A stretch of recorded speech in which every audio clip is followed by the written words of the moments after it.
এয়া বৰ্তমান আমি আহি পাইছোঁ এতিয়া চামগুৰি সত্ৰ। এয়া আমি চামগুৰি সত্ৰৰ ভিতৰত আছোঁ আৰু আমি সকলোৱে জানো যে চামগুৰি সত্ৰভাগী মুখা শিল্পৰ কাৰণে বিখ্যাত আৰু আমি এফালেদি এতিয়া ভিতৰলৈ সোমাই যাম। এইটো ৰুম চাওক, এই ৰুমটোতে সকলোখিনি মুখা ইয়াত ৰাখিছে আৰু ইয়াতে বিভিন্ন ধৰণৰ মুখা তেওঁলোকে বনাই ৰাখিছে, বেলেগ বেলেগ ধৰণৰ মুখা। সেয়া মই আপোনালোকক দেখুৱাম, আপোনালোকে চাই থাকিব আৰু লগতে আমি এই মুখা শিল্পৰ বিষয়েও কিছু কথা জানিবলৈ চেষ্টা কৰিম, গতিকে আপোনালোকে ভিডিঅ'টো চাই থাকিব।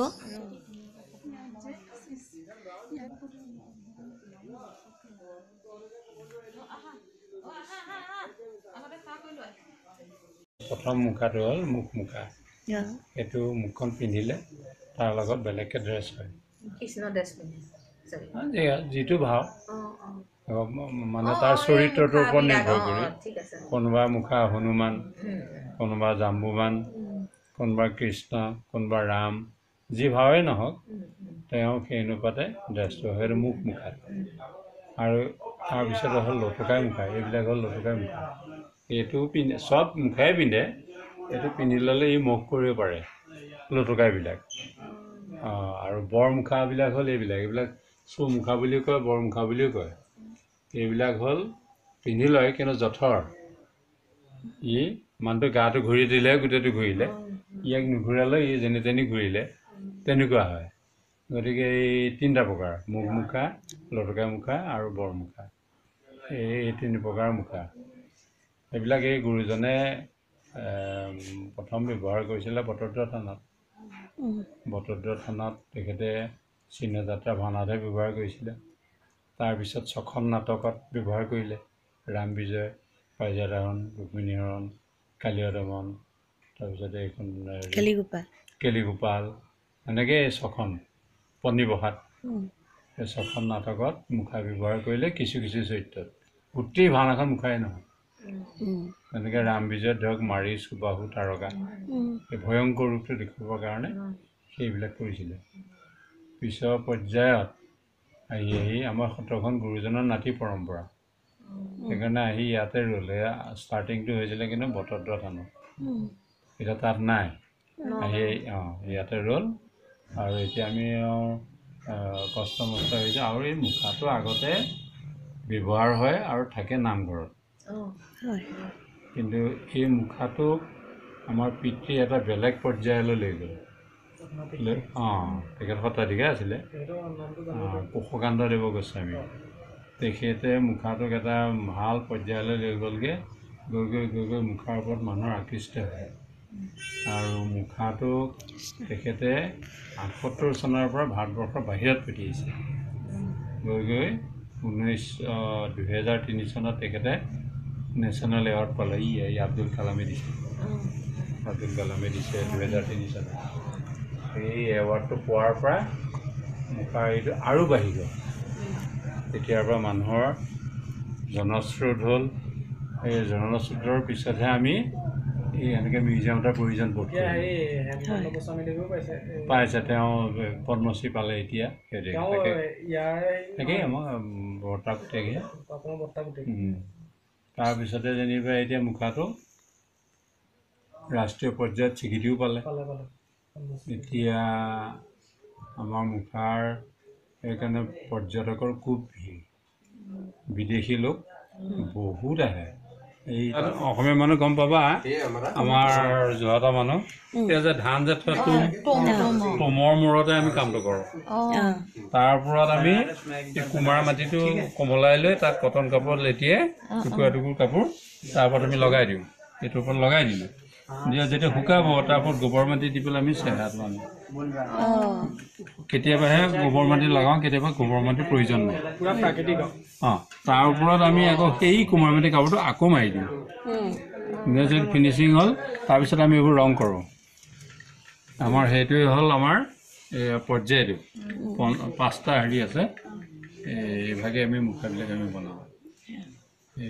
আমাৰ মুখাবিলাক তোমাৰ এইবিলাক যে এই জোংবিলাক যে হৈ যায়, এইটোতো মূৰটো সমান। এইটো আমি কুহিলাই দিছোঁ। ইয়াক ক'লোঁ নহয়, চব একে নহয়, কিছুমানত আমাৰ মাটি নোখোৱাকৈও হয়।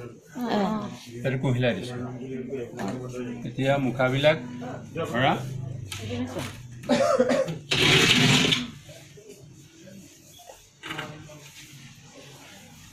দেখিলা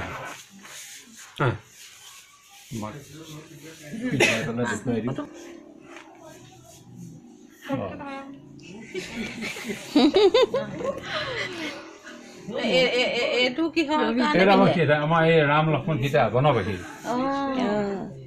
বনবাসী সীতা বেয়া হৈ গৈছে পিন্ধিছে পিন্ধি থাকোঁতে অলপ হেৰি হৈ গৈছে বেয়া হৈ গৈছে হ'ল না নৃত্য প্ৰতিযোগী পাঞ্জাবৰ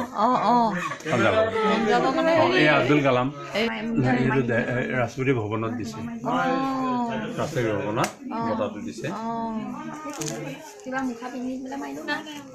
তাৰপিছত এইটো মুখা চোৱা আহিছোন এইটো মুখা নহ'ল কাহিনী এওঁ মূৰ নাই পেটতে চব এওঁ ৰিক্সা সপগ্ৰস্ত আছিলে তাৰপৰা তেওঁ হাত দুখন দীঘলৈ যায় ধৰি ধৰি আনি খায় এই ৰাম লক্ষ্মণে গৈ থাকোঁতে বাটত এওঁ সাপো দিছিলে যে ৰামে যেতিয়া তই হাত ছেদন কৰিবি তেতিয়াহে মুক্তি পাবি সেই ৰাম লক্ষ্মণক খাবলৈ ধৰি নিছিলে তেতিয়া ৰামে ছেদন কৰিলে কি নামটো কি কবন্ধ এই কণ বুলি পেলাই যে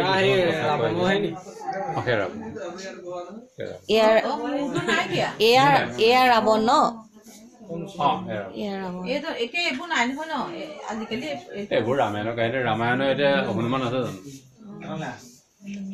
হনুমান বালি কুবলি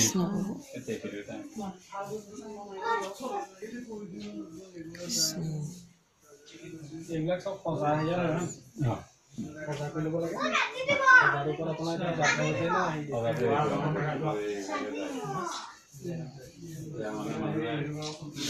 আমাৰ মুখাবিলাক যে লঘু বুলি ক'লো চব পিন্ধিব পাৰে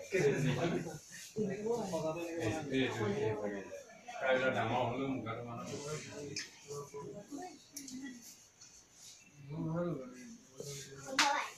হাতেৰে চুবলৈ মনা কৰি দিছে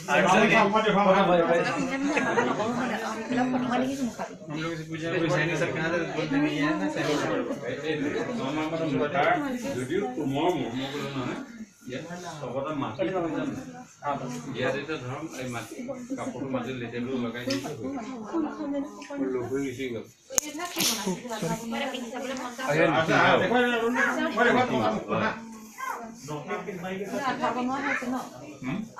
বনাই আছে কাইলৈ পৰহিলৈ নিব ভাওনা আছে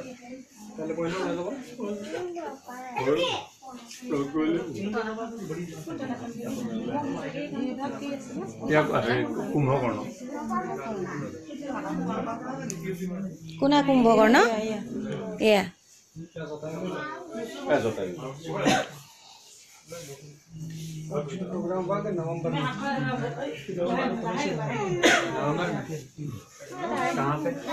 এয়া আধা বনোৱা হৈ আছে নি মানে এয়া যে আধা বনোৱা হৈ আছে এইটো হেৰি ভাওনা হ'ব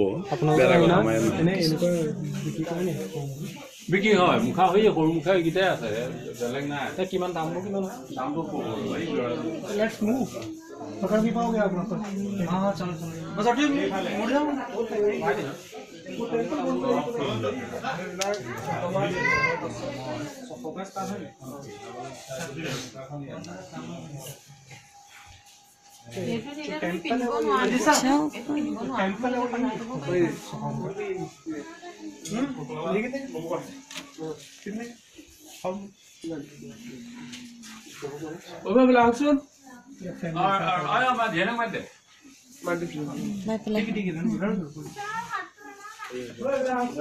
এইবিলাক কি হয় বা কোমা এইবিলাক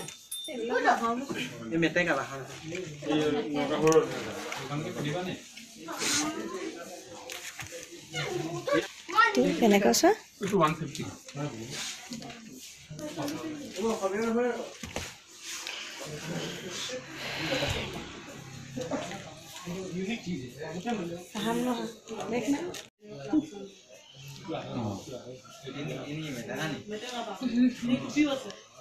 ইদৰে লৈহে মাৰিব লাগে এখেতে ক'ব নিচিনা হেৰি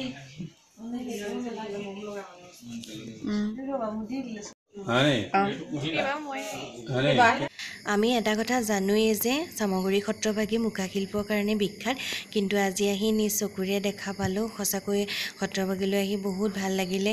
ইয়াত ইমানবিলাক বিভিন্ন ধৰণৰ মুখা বনাই ৰাখিছে আৰু লগতে আমি এই মুখাশিল্পৰ বিষয়ে বিভিন্ন ধৰণৰ কথা জানিব পাৰিলোঁ, বিভিন্ন নজনা কথা আজি জানিব পাৰিলোঁ। গতিকে সঁচাকৈ বহুত ভাল লাগিলে আহি। এয়া বৰ্তমান আমি এতিয়া চামগুৰি সত্ৰৰ গেটৰ বাহিৰলৈ ওলাই আহিছোঁ আৰু ইয়াৰ পৰা আমি এতিয়া সেৱা কৰিবলৈ যাম গোঁসাই ওচৰত।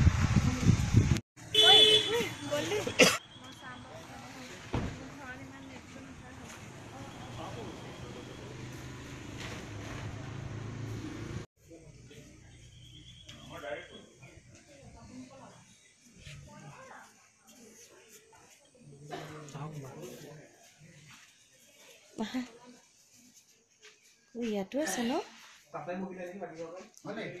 এয়া চাওক, ইয়াতো বিভিন্ন ধৰণৰ মুখা বনাই ৰাখিছে।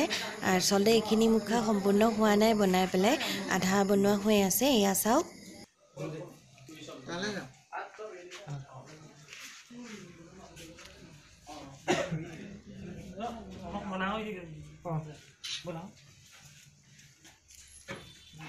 ইয়াতো আছে ন?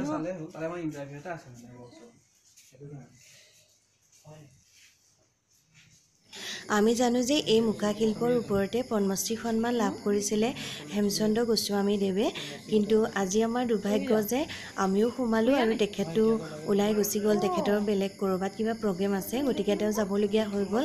গতিকে আমি তেওঁক আজি লগ কৰিব নোৱাৰিলোঁ। 1 ছেকেণ্ডৰ কাৰণে তেওঁক আমি লগ নাপালোঁ। গতিকে সেইটো কাৰণে মনটো অকণমান বেয়াও লাগিছে। আৰু এয়া বৰ্তমান আমি এতিয়া সত্ৰৰ পৰা ওলাই আহিছোঁ আৰু ইয়াৰ পৰা আমি চিধা এতিয়া ঘৰলৈ যামগৈ। আজিলৈ ভিডিঅ'টো ৰাখিছোঁ। যদি চাই ভাল লাগিছে ছাবস্ক্ৰাইব কৰিব।